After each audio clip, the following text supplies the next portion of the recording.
우크라이나는 크림반도에서 완전한 승리를 향해 멈추지 않고 전진하고 있습니다. 그건 필립 잉그램이 한 말이지 우리가 한 말이 아닙니다. 한때 영국 군 정보부의 고위 장교였던 잉그램은 모든 것을 경험한 인물이며 이를 증명하는 MBE 훈장도 가지고 있습니다. 그리고 그는 방금 폭로성 인터뷰에서 한 가지 중요한 사실을 밝혔습니다. 크림반도에서 엄청난 일이 벌어지고 있어서 푸틴도 그것을 막지 못하고 있습니다. 몇 달 전부터 눈덩이가 굴러가기 시작했습니다. 이제 그것은 크림반도를 탈러시아화시키고 푸틴의 반도 장악을 풀어낼 눈사태로 변하고 있습니다. 이 모든 일은 우연히 일어난 것이 아닙니다. 잉그램이 인터뷰에서 처음으로 말한 것 중 하나는 크림반도에서 일어나고 있는 일들, 즉 고립 전략에서부터 만연한 연료 부족, 그리고 반도에서 이루어지는 우크라이나의 공격까지 모두 계획된 것이었다는 점입니다. 우크라이나는 이를 위해 크림반도의 방공 시스템을 집요하게 반복해서 타격함으로써 흑해와 크림반도 상공에 공격 경로를 만들었습니다. 우크라이나가 처음 장거리 무기 사용 허가를 받았을 때 어떻게 했을까요? 잉그램은 수사적으로 묻습니다. 우크라이나는 러시아 방공 능력을 공격하기 시작했습니다. 우크라이나가 체계적이고 지속적으로 방공망을 해체하면서 이러한 공격은 크림반도 전역과 러시아 전역에서 발생했습니다. 이것이 크림반도 해방작전의 1단계였으며 지금 2026년에 우리가 보고 있는 모든 것의 기반을 마련했습니다.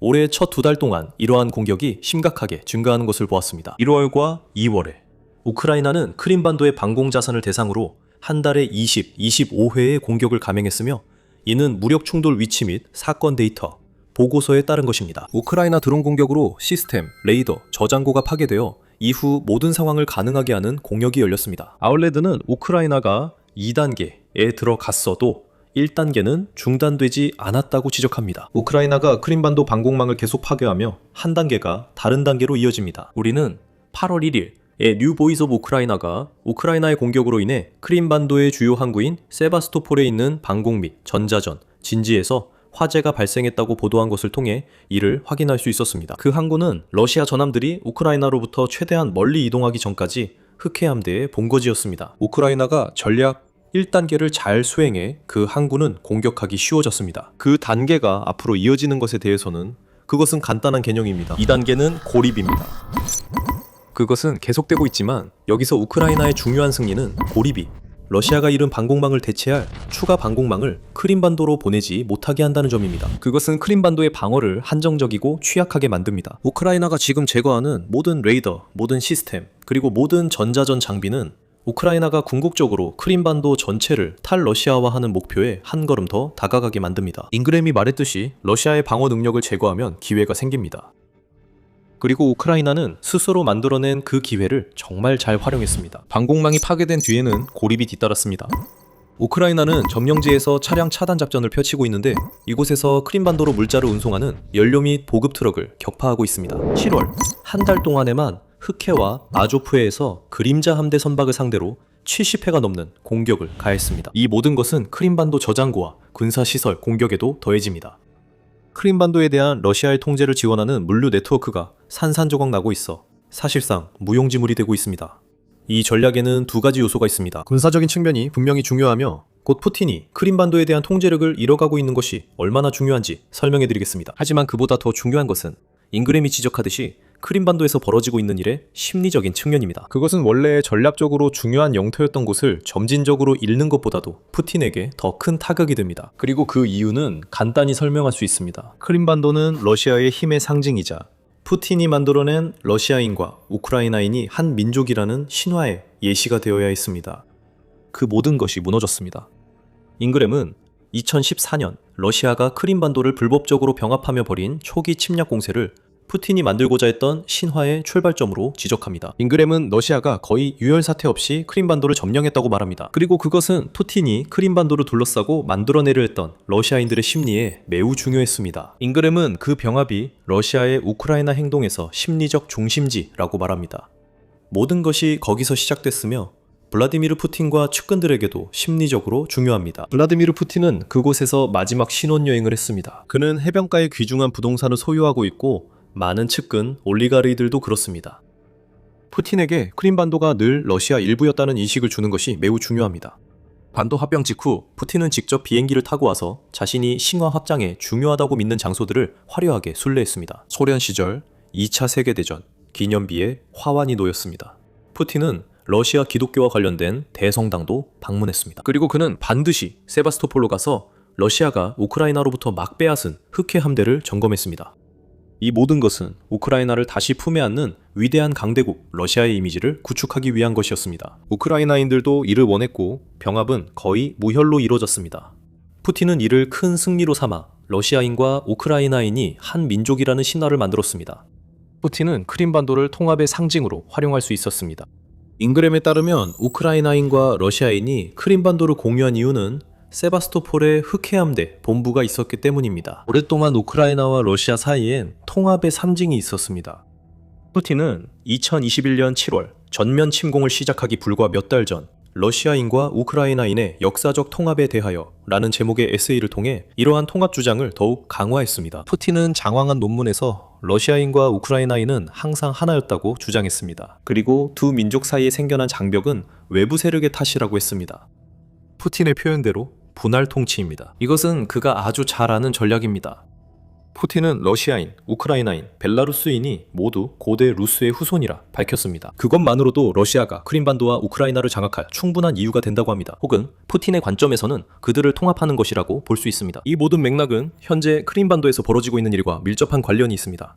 왜냐하면 우크라이나의 고립 전략은 푸틴이 만들어낸 이 신화를 정면으로 거부하는 것이기 때문입니다. 한 민족이라는 주장이 사실이라면 우크라이나인들은 러시아와 하나가 되길 원해야 하지만 실제로는 원하지 않습니다. 크림반도 무혈합병은 블라디미르 푸틴 신화를 강화시켰습니다. 하지만 크림반도 전역의 실제 파괴와 고통이 그 이야기를 무너뜨립니다. 우크라이나가 하고 있는 일의 심리적 중요성을 과소평가하지 마십시오. 우크라이나는 2014년 합병 이후 최소 85만 명의 러시아인이 크림반도로 이주했다고 추정하고 있으며 그 외에도 많은 러시아인들이 이 반도를 휴양지로 여기고 있습니다. 모두가 푸틴의 통합 주장에 현혹됐지만 우크라이나의 드론과 미사일이 군사장비뿐만 아니라 푸틴이 만든 이야기에도 구멍을 내고 있음을 알게 되었습니다. 우크라이나인은 러시아인과 같은 민족이 아닙니다. 그 메시지는 우크라이나 작전의 2단계에서 더욱 강조되고 있습니다. 이 신화가 무너지면 푸틴의 크림반도 장악을 약화시키는 핵심이 됩니다. 이는 푸틴이 크림반도를 지키려 퍼뜨린 거짓말을 드러내기 때문입니다. 하지만 단결 외에도 푸틴이 크림반도를 통제할 때 고려해야 할 또 다른 심리적 측면이 있습니다. 힘입니다. 푸틴에게 단결은 힘 과시에 비해 의미가 없습니다. 10년 넘게 크림반도는 러시아가 우크라이나를 지배할 수 있다는 능력을 보여주는 대표적 사례였습니다. 피 한 방울 흘리지 않은 쿠데타는 단결뿐 아니라 러시아가 두려움의 대상임을 전 세계와 우크라이나 국민에게 보여주려는 것이었습니다. 우크라이나가 반격하지 않은 것은 두려웠기 때문입니다. 만약 반격했다면 러시아가 나라 전체를 밀고 들어올 것이라는 사실을 알고 있었습니다. 2014년 우크라이나가 전면 침공을 막을 준비가 제대로 되어 있지 않았던 당시에는 실제로 그랬을지도 모릅니다. 하지만 2022년 이후로 우크라이나는 러시아의 무적 신화를 무너뜨렸습니다. 이제 크림반도에서 미사일이 날아가거나 드론이 공격할 때마다 푸틴의 힘에 대한 주장과 반도의 현실 사이에 뚜렷한 모순이 드러납니다. 러시아의 민담과 신화는 우크라이나의 고립작전과 크림반도에서 벌인 모든 행동을 통해 조금씩 무너지고 있습니다. 잉그램은 흑해 함대에 일어난 일을 지적합니다. 그 함대의 약 30%가 파괴되었고 나머지는 순기에 급급했습니다. 그는 우크라이나의 케르치 다리 공격을 강조합니다. 이 다리는 러시아의 이른바 힘을 상징하는 또 하나의 기념물입니다. 이 다리는 크림반도와 러시아 본토를 연결합니다. 이 모든 일은 애초에 가능하다고 여겨지지 않았습니다. 러시아는 강했고 우크라이나는 약했습니다. 러시아는 크림반도 합병을 우크라이나와의 재통합의 출발점으로 만들고 싶어 했습니다. 러시아의 영광스러운 시절로의 회귀였습니다. 우크라이나가 한 일, 특히 2026년에 한 일은 이야기의 반전을 가져왔습니다. 푸틴의 크림반도 장악력은 약화되고 있습니다. 그 이유는 우크라이나가 크림반도의 방공망을 파괴하고 러시아와 점령지로부터 고립시키는데 큰 성공을 거두었기 때문입니다. 하지만 그보다 더 깊은 의미가 있습니다. 푸틴의 허황된 이야기들 너머로 크림반도는 군사적 자산이기도 했습니다. 그 자산 가치도 그 신화와 함께 우크라이나의 거침없는 승리 행진 속에서 해체되고 있습니다. 본격적으로 시작하기 전에 지금 밀리터리 쇼를 시청 중임을 알려드립니다. 이 채널에서 인사이트를 얻으셨다면 구독과 알림 설정으로 매일 업로드되는 영상을 놓치지 마세요. 2026년 크림반도는 전략적으로 러시아에게 있어 원래 의도했던 것과 지금의 모습 사이에 엄청난 차이가 있습니다. 잉그램은 크림반도가 매우 넓으며 우크라이나의 중거리 타격 능력이 없을 때는 크림반도가 비교적 안전했다고 지적합니다. 물자 저장고를 두고 공군기지를 두는 등 비교적 안전한 기지로 활용할 수 있었습니다. 크림반도에서 비행기를 띄워 우크라이나 동부에서 벌어지던 작전을 지원하고 그곳에 있는 러시아군을 지원할 수 있었습니다. 잉그램은 크림반도가 러시아의 항공모함과 같은 역할을 했다고 말합니다. 푸틴이 우크라이나가 이 반도를 공격하지 못할 것이라 봤기 때문입니다. 영국 전문가는 안전이라는 표현을 반복합니다. 푸틴은 크림반도를 동부 우크라이나 공격과 물자 지원을 위한 안전한 기지로 여겼습니다. 이 모든 것이 변했습니다. 그리고 이는 우크라이나의 뛰어난 고립 전략 덕분입니다. 잉그램은 크림반도를 고립시킴으로써 우크라이나가 러시아의 그런 능력을 막고 있다고 말합니다. 우크라이나는 러시아가 크림반도의 비행장, 물류, 지휘 통제기지 사용을 차단했습니다. 흑해 함대가 밀려나자 푸틴은 크림반도에 대해 크게 우려하게 됐습니다. 크림반도를 러시아 국민에게 약속한 군사적 우위를 달성하는 데 활용할 수 없게 됐기 때문입니다. 푸틴은 우크라이나의 크림반도 전략이 자신이 상상했던 것보다 훨씬 더 광범위하고 효과적이라는 사실을 지켜볼 수밖에 없었습니다. 케르치 대교에 대한 간헐적 타격이나 흑해의 군사자산에 대한 공격만 있었고 크림반도 자체는 목표가 아니었습니다. 푸틴은 이를 감당할 수 있었습니다. 푸틴은 산발적인 공격은 아무 의미도 없다고 주장하곤 했습니다. 하지만 이제 우크라이나의 전략은 모든 것을 포괄하고 있습니다. 크림반도는 정기적으로 공격 대상이 되고 있으며 보통 일주일에 여러 차례 공격을 받고 있습니다. 흑해는 사실상 우크라이나가 장악하고 있고 점령지에서 크림반도로 이어지던 물류 동맥도 푸틴의 크림반도 장악력처럼 무너지고 있습니다.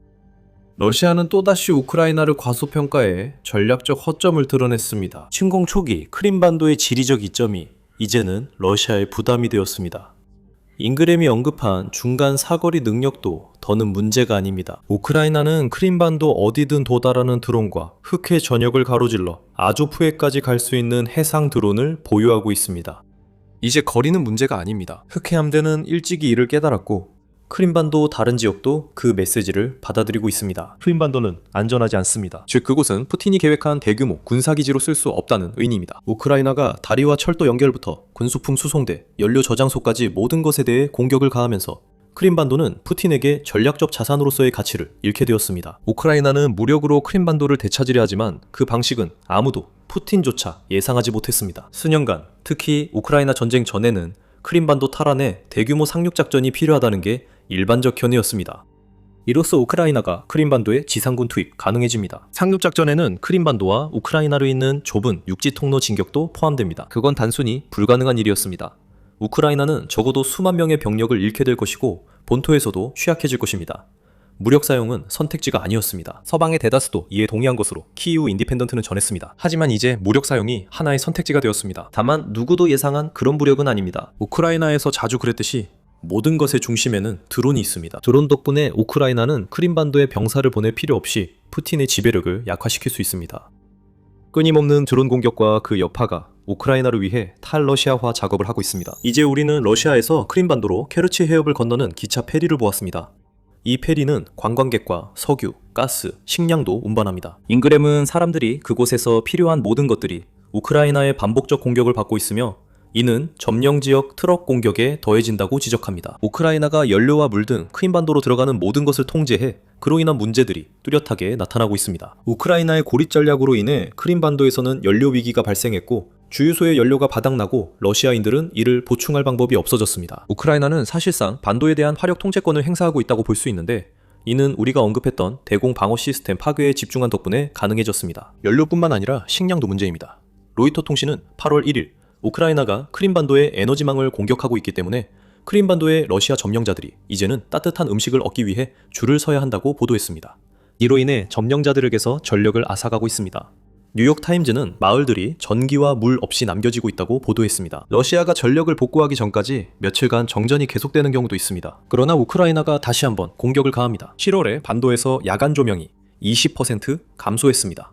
전쟁 전 크림반도의 인구 140만 명이 우크라이나로 인한 정전의 영향을 받았습니다. 이것이 바로 핵심입니다. 상징적이고 군사적인 측면을 넘어서 우크라이나는 러시아가 반도로 이주시킨 사람들에게 크림반도를 지상 지옥으로 만들고 있습니다. 그 사람들은 푸틴이 자신들을 지켜줄 수 없다는 걸 알고 있습니다.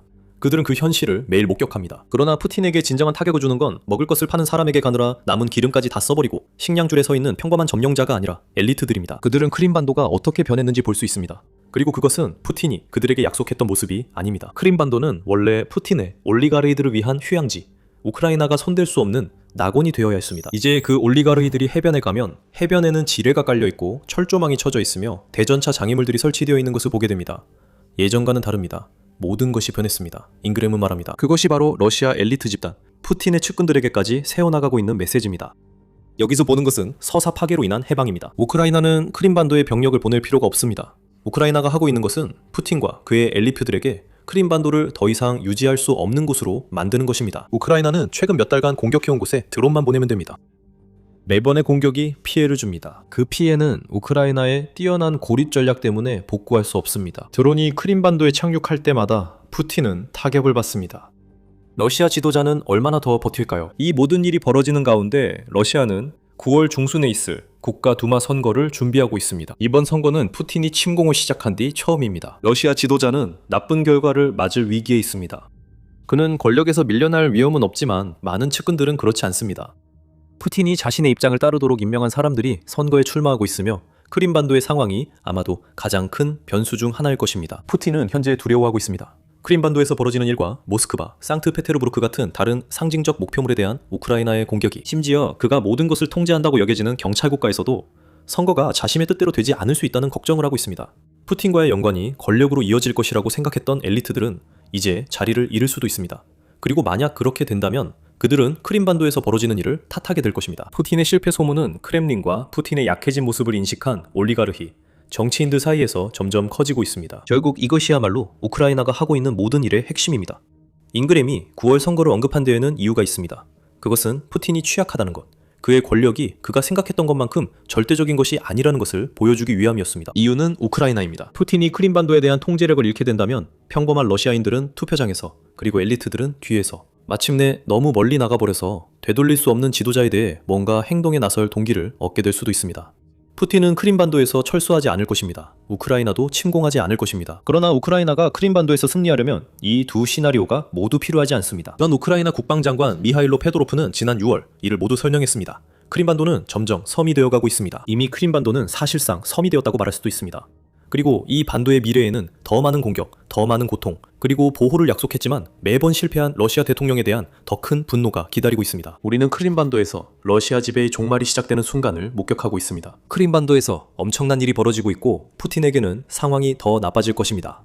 잉그램은 우크라이나의 크림반도 활동과 두 단계 작전의 후폭풍을 자세히 설명했습니다. 하지만 더 깊이 파고들고 싶다면 저희가 준비했습니다. 우크라이나가 크림반도를 위한 전략을 어떻게 변화시켰는지, 그리고 이것이 푸틴의 장악력이 어떻게 약해지고 있는지를 더 깊이 알고 싶다면 저희 영상도 꼭 확인해보세요. 이 영상이 재미있으셨다면 밀리터리쇼 구독을 잊지 마세요. 더 많은 영상이 준비되어 있고 저희는 매일 우크라이나 소식과 세계 군사 뉴스를 전하는 새 영상을 올립니다. 시청해주셔서 감사합니다.